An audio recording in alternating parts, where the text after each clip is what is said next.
l'étranger, tu es mon invité en Chine. Grâce à mes amis chinois, ici partout je me sens chez moi en Chine. Me voici sur le lac Chagan. Il est 7h du matin à Saka, il fait environ moins 20 degrés. D'une superficie de 300 km², le lac Chagan est l'un des plus grands lacs d'eau douce de Chine. Été comme hiver, on y pêche entre professionnels. Afin de m'initier à leur métier, je vais rencontrer le meilleur d'entre eux.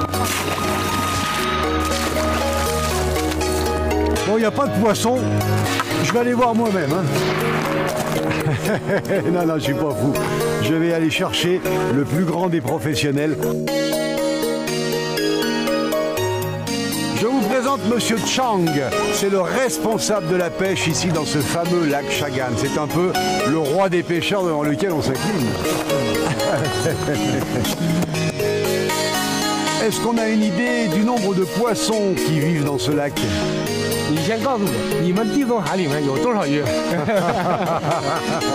Recensement compliqué, oui.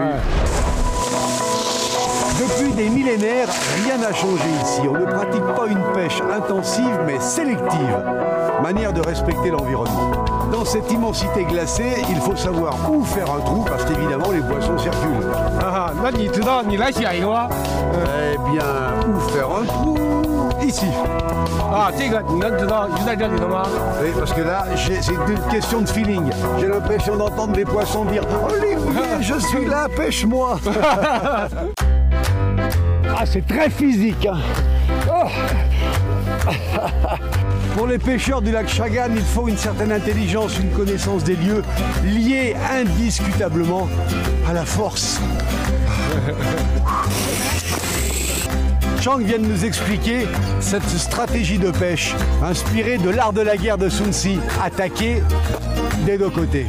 Redoutable. Au temps des dynasties impériales, certains empereurs exigeaient que l'on gratte la glace afin qu'ils puissent observer les poissons. Vous imaginez le travail. Tiens Chang, aujourd'hui, c'est moi l'empereur. Chaque année, la pêche au lac de Chagan produit 1300 tonnes de poissons vendus dans toute la Chine. Et comme vous le voyez, à l'air libre, la congélation est naturelle.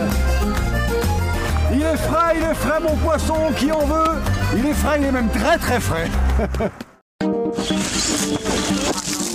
Chaque hiver, dans le premier filet que l'on retire du lac Chagan, le plus gros des poissons est vendu aux enchères.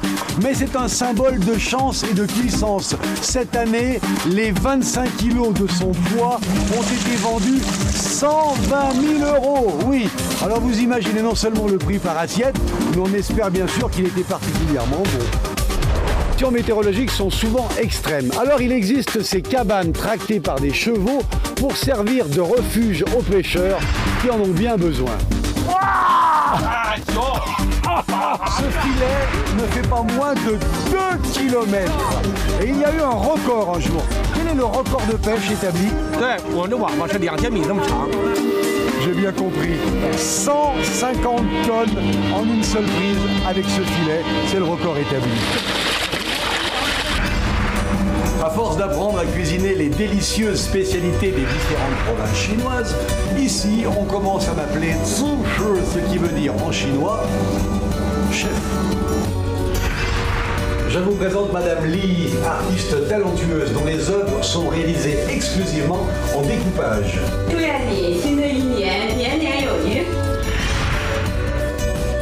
Ah oui, ce sont des tout petits poissons qu'on appelle également ici les clous de bateau, parce que ça ressemble à des clous en bois qu'on trouve sur les bateaux. C'est puissant comme goût quand même.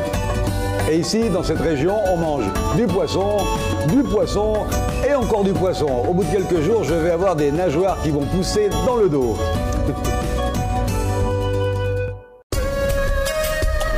Il est fréquent que des villes du nord-est de la Chine fassent réaliser d'immenses sculptures sur glace pour célébrer l'hiver.